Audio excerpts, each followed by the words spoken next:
Hello, everybody. Scott Golden here with the Pro Wrestling Logic YouTube channel. Welcome to those of you who are new. Subscribe if you would, as we're trying to get to 1,000 subscribers. We're almost at the 4,000 hour watch mark. That's huge to me. Awesome, awesome. Thank you for your continued support. But anyhow, my apologies for getting this out late. I'm going to be completely honest. I have a chronic condition in my shoulder that sometimes pain is just overtakes me, and I plan to do things after my workday is done, and it just doesn't get done. My apologies for that. I try to do the best I can, but sometimes I don't get everywhere I want to get. In any event, so this past Tuesday's Impact wasn't a bad program, honestly. Wasn't the best. There has been a relatively good build to the Slammiversary program pay-per-view on July 18th. I'm semi looking forward to that show. I say semi because I think they're hyping it so much that it's bound to be a letdown at some level. But anyhow, they open with a video package focusing on Trey Miguel being taken out and the investigation into who does that. I assume it's going to be one of his friends that's revealed to have done it at some point. Eddie Edwards and Ace Austin are put into the package as well, with Madman Fulton interfering. I like Madman Fulton in the Diesel role, the old school Diesel role for Austin. And we see Deanna Perrazzo's attack on Jordana Grace. We open the actual wrestling portion of our program post video packages with Tasha Steelz with Kiera Hogan versus Nevaeh with Havoc. Tasha Steelz probably, and I will give the NWA, National Wrestling Alliance, credit here. They've done a phenomenal job with what they have available in terms of finding talent that later gets picked up. That's a credit to Billy Corgan and everyone associated with the NWA. Once they start running events again, whenever that is, which with this pandemic, who knows when that'll be. But anyway, I'm really hoping to get the ability to do some work with interviewing some of their talent. And if you are listening and know of talent that is easy to contact and interview, I'd be more than happy to do that. We really want to ramp up the interviews going, especially into the fall on this channel. Anyhow, Steelz starts the match with trash talking. Nevaeh fires off at her pretty quickly, and then hits some sliding lariats. Steelz catches Nevaeh with a jumping knee, followed by more talk, but she's in control this time. Kicks and strikes an occasional snapmare. Steelz is up with a couple near falls, headbutts, and the like. Steelz hits a couple of running attacks, neck breakers, and then a third running attack. Nevaeh dodges, hits a knee strike, and a clothesline, drop kick, and then a German for a near fall. Nevaeh goes for her finisher, but Hogan distracts Nevaeh. Havoc, allowing Steelz to sneak up behind and roll her up for the win. So, a couple of things in this. I love the fact that they're sticking to the Tasha Steelz push. I love the fact that they're dedicating to the women's division. I'm not a fan of the overuse of the knee strike as just a temporary spot. I think, especially in the world of MMAs, maybe you can hit a guy or lady with 2, at most 3 knees in a match, and so maybe like 1.5 each, and I know you can't hit a half a knee, but you get my point, and have it be okay. But I think the knee strike as a concept is what the super kick had become, what the DDT was before that, an overused spot that people who get into wrestling liked when they were fans, and now they're overusing it like you wouldn't believe. Anyway, next segment, Deanna Perrazzo interview on Busted Open Radio when she got interrupted by Jordana Grace. Champion confronts her, and it was fine. I'm curious why an international company would be acknowledging what amounts to an SM or XM radio program. I don't think we would have seen this 5 years ago. I think it's a sign of the change of the times that publicity is hard to come by. To me, this means that sooner or later, national wrestling companies will acknowledge YouTube channels if it hasn't already happened somewhere and I missed it. I don't know if that's a good or bad thing. I'm half and half on that. Certainly being a YouTube creator myself, but suffice to say, I don't know that this was the best way to do things. Gia Miller interviews Purrazzo. Said she wasn't interested in brawling with Grace until the title was on the line, which with the elitist gimmick she has, she shouldn't be. Alicia Edwards interrupts and challenges her to a fight. This was fine, although why would you challenge somebody who's brand new to the organization when you haven't had a ton of matches yourself? Doesn't make sense.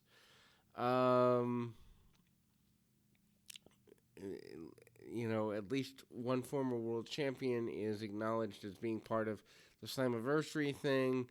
So backstage, Johnny Swinger welcomes Rich Swann, invites him to be the third person on the team. Swinger and Chris Bay in their six-man later this evening. And Swann said he's still injured and that Willie Mack was his friend. So Swinger gets turned down. The Swinger character is growing on me a little bit. I get it as campy comedy, and as long as they keep it in small doses, I guess I'm okay with it. So they go to the Impact flashback stuff. Ethan Page complained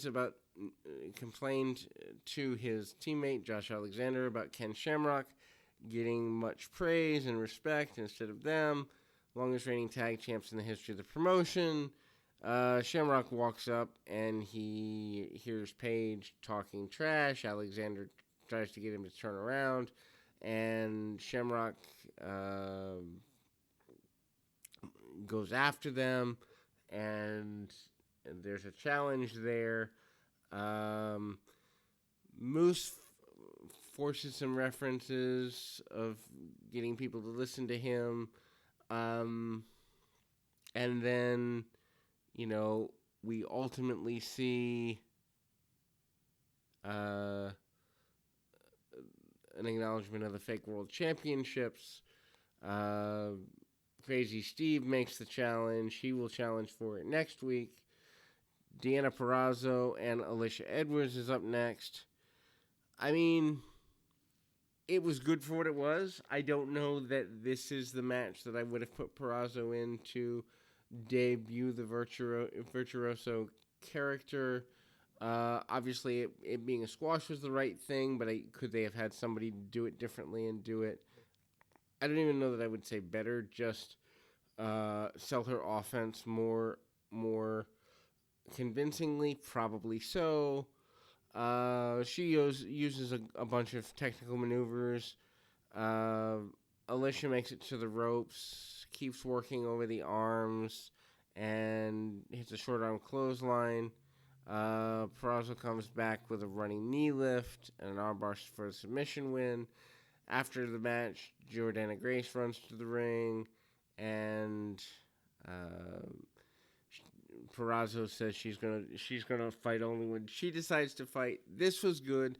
Purrazzo's the type of lady I honestly think if they built to whenever Tessa Blanchard gets back, Blanchard and Purrazzo, I think you could have the first national company to have a full main event program based around the women. Obviously, WWE's already done pay-per-views and main events, but I'm talking a several-month-long program. I think that could be done relatively easily in a matter of, let's say, 6 months from now, if Purrazzo keeps going in that general direction. Swinger's still trying to find a partner. He asks Suicide. Suicide ghosts him and runs away. And then that doesn't work out, so he goes to Hernandez. Hernandez says, let's arm wrestle for it, and Swinger loses. Um, and then Swinger tries to get Taya Valkyrie to join them, but she told them that he doesn't even have the attire that she would be associated with. She's looking for Johnny Bravo, to which Swinger said, "Say hi to Dino for me." His comedy, whether it's written or improv or a little bit of both, is coming across super, super well. Sorry if you hear that, by the way. The cleaning folks of where I'm staying are working on cleaning the hallway. Anyway, so Shamrock and Josh Alexander go for a match, and this match never really happens. The North jumps Shamrock, and Shamrock gets beat down because it's 2-on-1. Alexander locks in the ankle lock as Paige stomps him. Hopefully they do eventually find Shamrock a partner. I don't know who they could find, but I'd like it to be another former UFC fighter or somebody who has that fighter mentality. That'd be a good challenge for the tag team champions. I really do wonder where they're going with the tag team championship in terms of the North is already the longest running champions, and I don't know that they have any teams that are really, it's going to be huge when they finally defeat them. So maybe one of the things you do for Slammiversary is to bring in a team that used to team a while ago or something. I don't know where that goes. Anyway, Taya Valkyrie with Johnny Bravo defeats Susie. I don't get Taya. I'll be completely honest. It's just her character does not connect with me, and so when I see her working with someone like Susie, Su Young to me is a phenomenal talent. I think she's underused by Impact right now. I understand they're doing the multiple personality gimmick. I don't know that that's the best way to use her, but anyway. Susie comes in, tries to introduce herself to Valkyrie. Valkyrie not having it, drops her with a takedown. Near fall by Susie. Susie hits Valkyrie with a headlock takedown and a bulldog for another near fall. Taya recovers and sidesteps, hits a German, gets a near fall of her own. Then Bravo gets the illegal advantage on the outside. She continues, stomps and kicks and all that stuff. She locks in the FTF, but Susie makes it to the ropes. Valkyrie blocks some strikes and then hits the Anakin Rana for a near fall. Susie tries to strike down Valkyrie, but that doesn't work. Valkyrie kicks around Susie some more, but that doesn't work either. Susie hits a Thez press and rolls through for a 2 count. Then there's a curve stomp, but Susie kicks out at 2. Valkyrie starts blaming the referee and Bravo for not getting the win, which just looks real bad. Valkyrie goes for the road to Valhalla. Susie rolls for pin attempt, and then we see another knee strike here, and then she does hit the road to Valhalla for the win. Post match, we see Susie getting bullied until Kylie Ray runs down for the save. Ray super kicks Taya, but Bravo pulls her to safety. Really not a fan of this match. Number 1, it felt like too long. Number 2, they did too much. Number 3, I think there's more money in the Susie character than there is in Taya at this point. I understand she was a long-term champion. I understand I may be missing something with her talent. But I think from a character development standpoint, there's more in the Susie character that you can do. There's more in the Susie and Kylie Ray characters you can do. I don't get where that was intelligent booking. Jimmy Jacobs tries to interview Madman Fulton about his alliance with Ace Austin. Austin says he does the talking for the team. he also says that Madman Fulton has the most potential on the roster other than himself. And he says he's going to become the youngest Impact champion of all time. Swinger and Bay meet backstage. Swinger introduced Raju as the partner. Bay wasn't having this. Raju said he didn't want to be there either, but he bought a used car from Swinger, and this was part of the deal. Then the six man, this just was bleh. Rohat and Cody Deaner start the match. Just for the record, this is Chris Bay, Rohat Raju, and Johnny Swinger versus Willie Mack and the Deaners, Cody Deaner and Cousin Jake. I mean, they do comedy early. I think they're wasting Raju in this type of a role. I don't know where they're going with him, but putting him in a throwaway six-man is unnecessary. That being said, obviously with the release of one of the Chris and Joey Ryan and the suspension of Michael Elgin due to the speaking out movement related stuff, they did have to edit the show together. If you didn't follow the internet, if you don't follow Twitter, you wouldn't have known. They did do a good job with it, so give them a pass on that.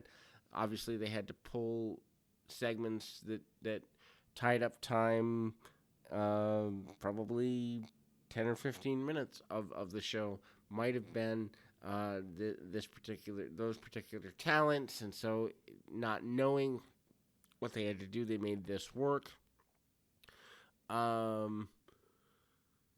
Anyway, so Jake and Mac come in and all three hit moves on Raju. Mac hits a moonsault for an early pin attempt. Mac tagged in and Bay tagged in. Swinger takes punches and drop kicks from everyone. He's bumping and feeding. All six men come in, but the Deaners and Mac clear the ring. Go to commercial. Back from commercial. Cody Deaner's cut off from his team in his own corner. They beat on Cody for a while, but he manages to slip away, get the tag. Cousin Jake runs wild for a bit. Bay targets Willie Mack for a while, and then there's a huge power bomb on Bay from Cousin Jake, and Swinger takes Jake out with a swinging neckbreaker, and then Raju hits a jumping knee on Deaner. Jumping knee, like I said, this is like the sixth jumping knee of the show. Getting really tired of the overuse of that particular maneuver. Anyway, Mac goes to hit a stunner on Bay. Raju saves him. And then Bay tosses his own teammate in, sacrificing him, but gets the Famouser on Mac for the win. Hopefully this leads to taking the X Division Championship off Willie Mack, who's another talent I don't understand. Speaking of things I don't understand on this program, we go to Reno Scum. They bully D'Lo Brown, who's working on some marketing. Falaba and TJP confronted them about being accused of attracting Trey Miguel. Ba and TJP challenged them to a match. Reno Scum accepted. Then we go to our main event. Glad to see new talent in the main event. This is a good thing. Madman Fulton with Ace Austin defeat Eddie Edwards. Fulton looks like he has lost a bit of weight since the last time they taped TV, which is always good, especially with a bigger guy. Lean and powerful is better than clunky and powerful, so that's good for business. Edwards sends Fulton to the outside early. Fulton's waiting for the dive of Edwards, so Edwards rethinks the dive. Fulton regains control, getting back in the ring, using his power early, and actually uses one hand to toss Edwards outside the ring. Fulton follows through and slingshots him into the ropes. Fulton smashes Edwards' head into the buckle several times. Edwards can't stand on his own strength. Edwards blocks a suplex and hits one of his own. Fulton's back on his feet relatively quickly. It's obvious that Fulton might be almost, for Impact purposes, like a new Abyss level character without the mask. It's kind of the impervious to pain deal. Edwards tries to chop down Fulton, doesn't work out. He finally does get him to the floor, hits a suicide dive. Fulton gets right back up again. He really is getting that impervious to pain thing going. He goes to choke, and then there's a desperation blue thunder bomb from Edwards. Edwards goes for Tiger Driver, but there's an overhead suplex counter there. Fulton hits a big tilt-a-whirl sidewalk slam for near fall. Edwards catches Fulton going to the top rope with a enziguri and a Frankensteiner. Austin steps up on the apron. Edwards knocks him off. Edwards escapes the German but hits a forearm, jump kick, and lands a Tiger Driver. But Fulton still kicks out. So Fulton's being made out to look like a monster here. Edwards sets up for the Boston Knee Party, which is the dumbest name for a finish ever. So that's like the 7th or 8th knee. Fulton catches him with an end of days finish for the win. Anyway, post-match, D'Lo is talking to someone on a computer about getting the band back together. And there we see references to Aces and Eights. They were mentioned multiple times throughout the program. Hopefully they don't bring this character or this stable back, but I have a feeling they're going to. Good show for what it was. Better show than many weeks of SmackDown. Next week we've got 3 matches confirmed. The TNA champion, or so we're told. Moose versus Crazy Steve, Falaba and TJP versus Reno Scum, and Kiera Hogan versus Havoc. That really doesn't draw me in, but I will say I've been watching Impact regularly, probably for about 5 or 6 months now, and I would say 3 out of 4 shows has my attention for at least 3/4 of the show. So, overall, that's a good sign for a company that a lot of people have seen on life support several times. In any event, I encourage you to continue watching and listening along with us. I am going to do at least one Saturday night's main event later today, so we're going to start that series. If there's a series you'd like to see, please comment below. Till next time, keep your feet on the ground, your mind in the moment. Till next time, everybody.